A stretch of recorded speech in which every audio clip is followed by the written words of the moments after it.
우리 옆에 분과 함께 인사하십시다. 좋은 일들이 있을 겁니다.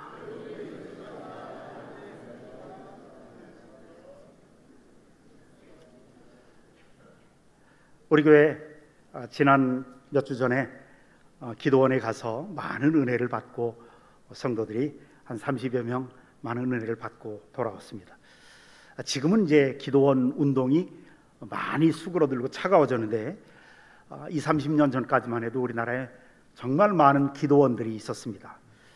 참 한국교회에 어떤 뜨거움을 주고 영성이 아주 활기차게 만들어졌던 그런 순기능도 있었지만 그렇지 못한 부분들도 좀 있었습니다. 좀 오래전 일이지만 우리 한국교회 어느 기도원에서 재벌서원 기도라고 하는 것을 했다고 그래요. 이 재벌서원 기도는 자기가 하고 싶은 사람은 이름을 등록하고 거기서 하라는 대로만 하면 재벌이 된다는 거예요. 이 재벌서원 기도라는 게 뭐냐면 쉽게 이야기하면 믿음으로 11조를 거꾸로 하는 거예요. 그러니까 한 달에 1억을 벌면 수입이 1억이 들어오는 재벌이 되면 11조를 얼마 내요? 1,000만 원 내잖아요. 그것을 이 재벌서원 기도란 1억을 받은 다음에 1,000만 원을 내는 게 아니라 1억을 받기 전에 11조 1,000만 원을 먼저 내면, 하나님 앞에 먼저 바치면, 믿음으로 드리면 하나님이 그 11조의 10배를 수입으로 채워주신다는 거예요. 그러면 이제 가만히 듣고 보면 대단히 수학적이고 논리적이잖아요. 성경이 말하는 메시지를 아주 논리적으로 거꾸로 얘기한 건데, 그래서 어떤 사람이 이제 재벌서원 기도를 하고 1,000만 원을 내면 하나님이 그러신다는 거예요. 어느 교회 아무개 집사가 11조로 1,000만 원 냈어? 내가 1억을 준 적이 없는데 이미 받을 줄로 믿고 11조를 미리 믿음으로 했구나. 내 믿음이 크도다. 내 믿음대로 될지어다 하고 축복하신다는 게 이게 그 기도원 원장님의 설교였습니다. 앞뒤가 쫙 맞잖아요. 이 설교를 듣고 재벌서원 기도하던 사람들이 굉장히 많았다고 그래요. 그리고 나중에 들리는 소문은 결국 그 기도원에서 재벌이 한 사람 나왔다고 그래요. 누구겠어요? 기도원 원장. 원장이 아주 수입이 굉장히 많아졌겠죠. 사기꾼이죠. 사기치는 것 중에서 가장 쉬운 사기가 뭐냐면 종교 사기입니다. 그래서 여러분들에게 경고 겸 말씀드리는 겁니다. 사탄이 종교 사기꾼들, 이단들, 무당들 배후에서 사용하는 전략 중에서 우리나라에서 가장 유명한 것, 우리나라 사람들의 심성에 가장 잘 맞는 것 뭐냐면 기복신앙을 가미한 미신적인 신앙이에요. 제일 먼저 사람들의 마음속에 저주의식을 심는 거예요. 그리고 두려움과 공포를 은근히 주는 거예요. 사람들의 마음속에 두려움과 공포를 자극하는 거죠. 그래서 앞에서 설교하는 목사나 설교자가 한번 공갈을 치면, 협박을 하면 하나님 말씀을 인용하고 하나님을 이름을 인용해서 협박 비슷하게 하면 교인들이 그걸 너무 두려워하는 거예요. 예를 들어볼까요? 여러분들도 혹시 많이 들은 설교일 수도 있어요. 저도 젊었을 때 이런 설교를 듣고 아직도 기억이 나요. 교인들 가운데 목사님을 비판자라고 목사님 힘들게 하는 사람들이 있어요. 그러면 이런 사람들을 향해서 부흥사 목사님이나 그런 분들이 공갈 설교하는 게 이런 거예요. 어느 교회 아무개 집사, 아무개 장로가 말이야, 그 목사님에게 그렇게 못되게 굴더니 자동차 사고가 나서 죽었어. 사사건건 목사님 발잡고 걸고 넘어지고 반대하고 자기 목사 내쫓는데 항상 앞장서더니 그것 보십시오. 암에 걸려서 죽었어. 이제 거기다 또 한마디 덧붙이죠. 당신들도 내 말 안 들으면 그 꼴 나. 당신 잘 나가는 것 같지만 잘 되나 두고 보라고. 무사하지 못할 거야.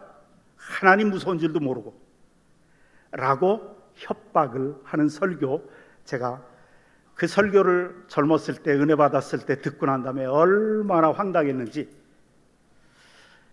근데 왜 이런 공갈 설교, 협박 설교를 하느냐? 협박하면 사람들이 무서워해요.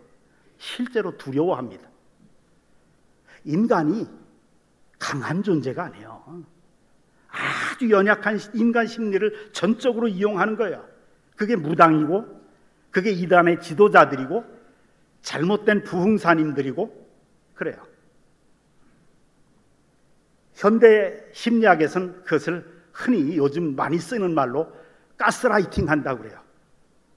사람들의 마음을 조종하는 거예요. 지배하는 거예요. 그러면서 무당들이나 이단 지도자들은 자신만만해요. 자기 시키는 대로 안 하면, 우리 교회 안 나오면 천벌 받을 거야. 장사 망할 거고, 집에 불 나고, 암에 걸리고, 자녀들 망한다. 그러면 사람들이 벌벌 떨어요. 이게 실제입니다. 그리고 복채 갖다 주고, 뭐 수십만 원짜리 부적 사고, 무당이 시키는 대로 해요. 인간이 약하기 때문에 그래요.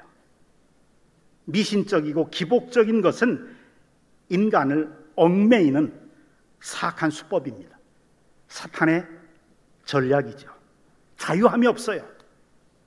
그러잖아요. 이사 가는 날도 손 빠진 날, 손 없는 날 찾아가서, 결혼하는 것도 사주간상 보고 사주팔자 보는 거 다 똑같아요. 두려움을 이용하는 거예요. 그런데 여기에 크리스찬들 가운데도 많이 넘어가는 사람들이 있다는 거예요. 하나님에 대해서 깊이 하나님을 잘 모르고, 우리 크리스찬들 중에서도 그냥 체험적으로만 믿는 신앙, 굉장히 견고한 것 같지만 복음에 대해서 잘 알지 못하면 여기에 빠지게 돼요. 저주의식과 두려움과 공포, 이걸 가지고 협박하는 건, 이건 미신이지, 이건 이단이지, 기독교의 하나님은 아닙니다. 하나님은 어떤 하나님이세요? 사랑하는 성도들에게 네가 어디로 가든지 네 하나님 여호와가 너와 함께 하느니라, 너의 앞뒤 좌우를 지키시며 내 머리에 오른손으로 안수하시는 하나님이다. 인간을 창조하신 후에 제일 먼저 그날에 복을 주신 그 하나님, 예수께서 오신 것은 양으로 생명을 얻게 하고 더 풍성히 얻게 하려고 하시는 그 목적으로 오셨다. 여러분 한번 생각해 보세요. 우리를 죄와 저주와 형벌에서 구원하시기 위해서 하나님은 자기 독생자 예수 그리스도를 십자가에 못 박아 죽게 하시기까지 우리를 사랑하시는 분이시, 그분이 우리 하나님이십니다. 그 하나님이 너 집 팔아서 헌금해라, 11.1이 1,000만 원씩 걸어, 뭐 이러시겠어요? 너 그런 죄 지으면 벌받아. 이게 저주의식이거든요. 이게 율법 이전에, 예수 믿기 이전에 사람들의 마음 상태예요. 오늘 본문에 나오는데, 예수 믿기 이전에는 율법 아래에 있었어요. 율법이라는 게 뭐냐면 죄의 싹은 사망이에요. 저주예요. 형벌이에요. 죄를 지으면 반드시 벌 받아야 돼. 이게 율법 아래에 있는 거예요. 그래요.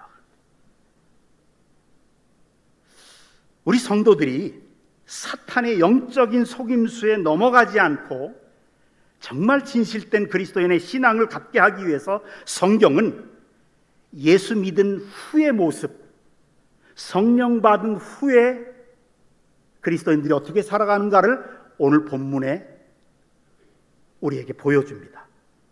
로마서 7장 6절에 보면 이제는 우리가 얽매였던 것에 대하여 죽었으므로 율법에서 벗어났으니, 율법이란 죄 지으면 벌 받는 거예요. 그게 율법의 세계예요. 거기서 벗어났는데 우리가 영의 새로운 곳으로 옮길 것이요. 거기서 벗어났다는 건 뭐예요? 우리는 형벌이 없어요. 심판이 없다고요. 왜? 예수 그리스도께서 십자가에서 우리의 죄에 대한 모든 형벌을 다 받으셨기 때문에. 이 사실을 믿으십니까? 이게 복음이에요. 내 말을 듣고 또 나 보내신 이를 믿는 자는 영생을 얻었고 심판에 이르지 아니하나니. 그래요. 죄 지은 사람 반드시 심판받는다. 이게 율법이라고요. 우리는 그런데 벗어났으니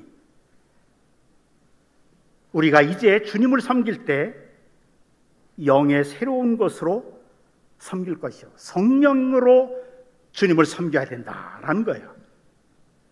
그게 오늘 본문의 말씀이에요. 여러분들, 예수 믿는 사람들에게 주시는 두 가지 가장 커다란 축복이 있어요. 그 하나는 우리의 모든 죄가 용서받는 거예요. 지워지는 거예요. 그래서 로마서 8장 1절에 그래서 그리스도 예수 안에 있는 자에게는 결코 정죄함이 없나니. 그래요. 이 뜻은 우리 옛날에 예수 믿기 이전에 우리 신부는 죄의 종이었어요. 사탄의 종이었다고요. 사탄의 자식이었다고요.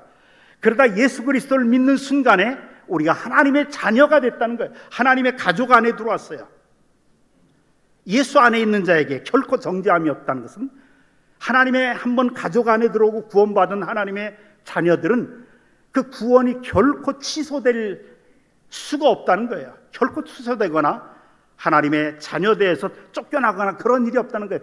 서로 죄를 좀 지어도, 그래서 벌 받는다라고 하는 이 저주의식, 무서워함, 이거는 사탄이 주는 거예요. 로마서 8장 15절에 보면, 여러분들 15절을 한번 보세요. 성경을 다 펼쳐서 15절을 보세요. 한번 읽어볼까요? 같이 시작. 너희는 다시 무서워하는 종의 영을 받지 아니하고 양자의 영을 받았으므로 우리가 아빠 아버지라 부르짖느니라. 그래요. 무서워하는 종의 영. 예수 믿기 이전에 늘 죄 짓잖아요. 죄 지은 것에 대한 벌 받을까 봐 두려워하고 벌벌 떠는 거, 이 저주의식, 형벌의식, 공포 속에서 살아가는 거예요. 이러다 내가 벌 받지, 이런 생각 많이 하면서 살았잖아요. 근데 예수 믿은 이후에는 우리가 하나님의 가족 안으로 들어왔다는 거예요. 그래서 거기에는 심판이 없고 거기에는 저주가 없고, 왜? 하나님의 자녀이기 때문에. 그래서 무서워하는 종의 영을 받지 아니하고 너희는 양자의 영을 받았기 때문에 아빠 아버지라고 부르짖느니라. 이 아빠 아버지라고 하나님을 부른다는 뜻은 뭐냐면 그만큼 가까워졌다는 거예요. 너무 사랑한다는 거예요. 한번 생각해 보세요. 내 아들이 결혼했어요. 며느리가 들어왔어요. 그럼 며느리는 시아버지한테 뭐라고 불러요?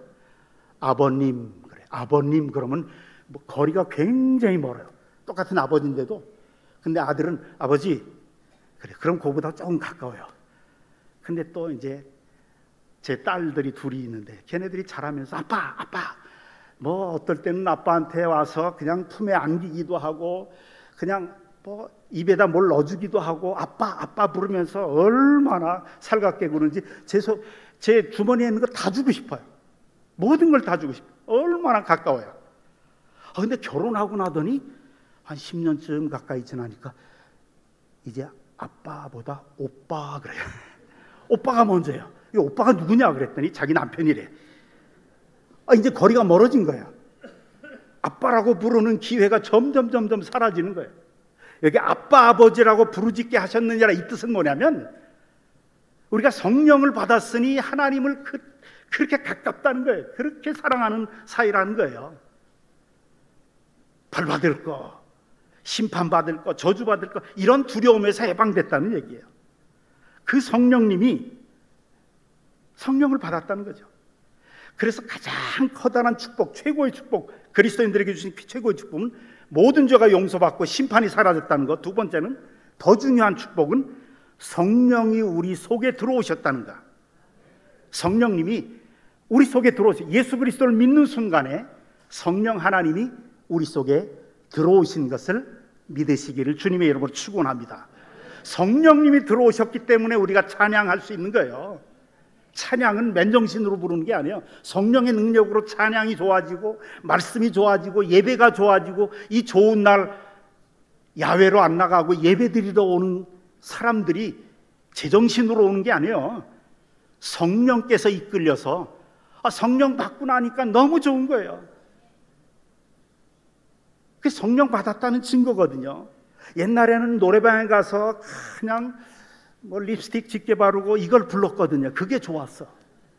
근데 지금은 교회 와서 찬송 부르는 게 그렇게 좋을 수가 없어요. 왜? 성령 받았어요. 성경을 읽으면 이해가 돼요. 믿어져요. 성경 말씀이 믿어진다는 게 이건 창조주 하나님이 창조 행위를 하신 거예요. 우리 속에 하나님 말씀이 믿어져요. 성령께서 저와 여러분들의 마음속에 이미 임하고 계시는 줄을 믿으시기를 주님의 이름으로 축원합니다. 그분은 절대로 떠나가지 않으세요. 우리 속에 우리가 힘있게 살건 힘없이 살건 죄 짓건 성령님은 우리 속에 계세요. 항상. 그러면서 우리를 도와주시는데 그 성령으로 주님을 섬겨라 이 말씀인데 어떻게 성령님이 우리를 도와주시냐? 26절의 말씀이에요. 같이 읽어보십시다. 시작. 이와 같이 성령도 우리의 연약함을 도우시나니 우리는 마땅히 기도할 바를 알지 못하나 오직 성령이 말할 수 없는 탄식으로 우리를 위하여 친히 간구하시느니라. 성령님이 우리 속에 들어오셔서 제일 먼저 우리의 연약함을 도와주세요. 우리가 연약하기 때문에 성령님이 우리를 도와주세요. 우리 속에 있는 연약함, 어떤 연약함이 있습니까? 우리는 죄에 대해서 너무 연약해요. 우리가 구원받았지만, 성령 받았지만 아직도 세상적인 죄를 좋아하고 있다는 것, 이게 연약함이에요. 그래서 때때로 죄도 짓고 혈기도 부리고 그냥 죄를 그냥 지어요. 우리의 연약함을 도와주신다고 그랬어요. 성령님 보시기에 우리가 좀 담대하게 죄를 거부하고 은혜의 보좌 앞에 담대하게 나가서 당당하게 하나님의 은혜를 간구하고 축복을 간구하면 하나님이 막 쏟아 부어주실 텐데 이걸 못해요. 죄 때문에. 그렇다고 해서 성령님이 강제로 억지로 우리를 하나님의 보좌 앞으로 끌고 가지는 않으세요. 단지 성령이 말할 수 없는 탄식으로, 그래요. 성령이 말할 수 없는 탄식으로. 무슨 뜻이냐면 성령님도 때때로 우리 안에서 힘들어 하실 때가 있다는 거예요. 우리 때문에 힘들어 하세요. 성령님이 우리 속에서 언제 힘들어 하시는가, 언제 답답해 하시는가? 우리가 하나님의 말씀을 행하기를 거부하고 우리 욕심대로 나아갈 때 성령님이 답답해 하시고 탄식하십니다. 성령이 말할 수 없는 탄식으로. 근데 한번 우리의 삶을 생각해 보십시다. 신앙생활하면서 우리는 완전할 수가 없어요. 자주 넘어지기도 하고 죄 짓기도 하고 실수하고 지혜롭지 못해서 넘어지고, 그러나 그렇다고 해서 우리 안에 계신 성령님이 탄식하시는 건 결코 아니에요. 잘 들으셔야 돼요. 마치 우리가 어린아이들을 키우는 것과 똑같아요. 아이들을 키우다 보면 아이가 걸음마다가 넘어지기도 해요. 어디 부딪혀가지고 코도 깨져요. 자기가 잘못해서 울기도 합니다. 그렇다고 해서 부모가 한숨 쉬거나 그 아이에게 실망하진 않아요. 왜요? 그건 아이들에게 그건 당연한 정상이에요. 아직 크지 않았기 때문에 넘어지고 그리고 코도 깨지고 이게 정상이라고요. 커가는 과정이에요. 그것 때문에 탄식하거나 부모가 근심 걱정하고 그러는 거 아니죠.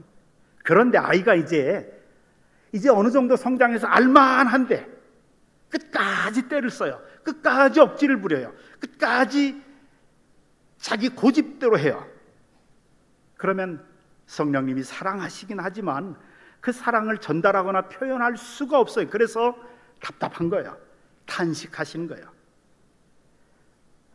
마찬가지로 성령님은 우리가 단순히 실수하고 죄 좀 짓고 말씀에 불순종한다고 탄식하는 게 아니에요. 단지 우리가 알만한데도, 이제 어느 정도 하나님 뜻을 알만한데도 끝까지 그것을 거부해요. 끝까지 욕심 버리지 않고 자기 욕심대로 해요. 억지를 부리거나 또 그래서 오랫동안 하나님을 멀리 떨어져 있어요. 그래서 영적으로 잠을 자거나 침체되어 있을 때 성령님이 우리를 사랑하시긴 하지만 그 사랑을 알릴 방법이 없으시니까 탄식하는 거예요. 이런 연약함이 있기 때문에 성령님이 우리를 도와주세요. 어떻게 도와주시느냐? 우리를 위하여 친히 간구하시느니라 그래요. 우리 연약함을 도우시나니 우리는 마땅히 기도할 바를 알지 못하나 오직 성령이 말할 수 없는 탄식으로 우리를 위하여 친히 간구하시느니라. 성령님이 우리를 위해서 하나님께 중보 기도를 드리신 거예요. 하나님이 성령님이 우리 속에서 우리를 위해서 기도해 주시기 때문에 그래도 이나마 신앙이 지속되는 거예요. 죄를 지어도 오랫동안 하나님을 떠나지 않고 그래도 회개하고도 오고 성령님이 기도해 주시니까 하나님이 성령님께서 우리를 위해서 드리는 기도를 들어주시고 더 큰 은혜를 베풀어 주셔서 그러는 거예요. 그리고 우리 속 깊은 곳까지 아주 세밀한 부분까지 그 상처나 병든 부분을 만져주시고 치료해 주십니다. 성령님께서 우리를 위해서 기도해 주시기 때문에 우리 안에 있는 열등감이나 의심이나 쓴뿌리나 남을 용서하지 못하는 마음이나 분노가 성령님의 중보 기도로 인해서 치유가 되는 겁니다. 그러면서 우리의 속사람이 하나님의 형상대로 아름답게 변화되어 가는 겁니다. 이것이 성령님이 우리를 도와주시는 첫 번째 방법이고요. 두 번째 방법은 뭐냐면 기도의 영이신 성령님이 우리 속에서 무엇보다도 기도하도록 우리를 이끌어 가세요. 기도하게 하세요. 성령님은 살다 보면 우리로 하여금 기도하지 않고선 견딜 수 없는 상황을 만드세요. 어떤 상황을 딱 부딪혔어요. 이건 기도하지 않고는 견딜 수가 없어요. 밤에 자다가도 잠이 안 와서 벌떡 일어나서 기도해야 되고, 한번 아이 아파 보세요. 밤새도록 열이 있고 병원에 가도 안 낫고, 그러면 뭐를 할 수 있겠어요? 하나님 앞에 기도하는 수밖에 없잖아요. 그런 상황들, 기도하지 않고선 견딜 수 없는 상황을 만들으세요. 그래서 우리 속에 때때로 고민이 생기고 고통이 있고 자녀들에게 문제가 생기고 그러는 겁니다. 그래서 기도하게끔 하세요. 왜요? 기도는 은혜의 통로거든요. 능력의 통로거든요. 기도는, 하나님은 부르짖고 기도하는 사람들에게 세상이 보지 못하는 것들을 볼 수 있게 하고 권능을 체험하게 하십니다. 문제를 해결해 주세요. 사방이 꽉 막혀 있을 때 기도를 통해서 하늘의 문을 열어주시고요, 기적을 일으켜서라도 홍해 바다가 갈라지고 광야에서 꽃이 피고 사막에서 샘물이 터지게 하십니다. 우리로 하여금 기도하게 하심으로 우리의 질병도 치유해 주시고 우리의 기도를 통해서 우리 가정과 자녀의 문제를 해결해 주십니다. 그래서 기도는 기적을 체험하는 비결이고 하늘의 복을 땅 위에서 누릴 수 있는 열쇠입니다. 그래서 사랑하는 성도 여러분, 여러분들 삶 속에 문제가 있고 장애물이 있다면 기도로 여러분들을 가로막고 있는 산을 옮기시기 바랍니다. 기도가 여러분들의 삶을 놀랍게 변화시킬 겁니다. 특별히 새벽을 깨우십시오. 새벽에 주님께서 여러분들을 도우실 겁니다. 그러나 우리 가운데는 밤체질인 분이 있어요. 밤에 더 머리가 맑아지고 밤체질인 분이 있어요. 그러면 밤에라도 주님 앞에 무릎을 꿇고 기도하는 시간을 가지십시오. 밤에 너무 유튜브를 본다거나 인터넷 앞에 앉지 말고 새벽이건 낮이건 밤이건 자기가 기도할 수 있는 규칙적으로 기도하는 습관을 길러야 돼요. 기도가 훈련되어 있어야 돼요. 규칙적으로. 여러분, 기도에 실패하는 자는 모든 것에 실패하게 됩니다. 기도하는 사람이 최후의 승리자입니다. 여러분들의 기도로 인생의 대역전을 이루시기를 바랍니다. 그리고 마지막으로 28절에 보면 같이 읽어볼까요? 시작. 우리가 알거니와 하나님을 사랑하는 자 모든 것이 합력하여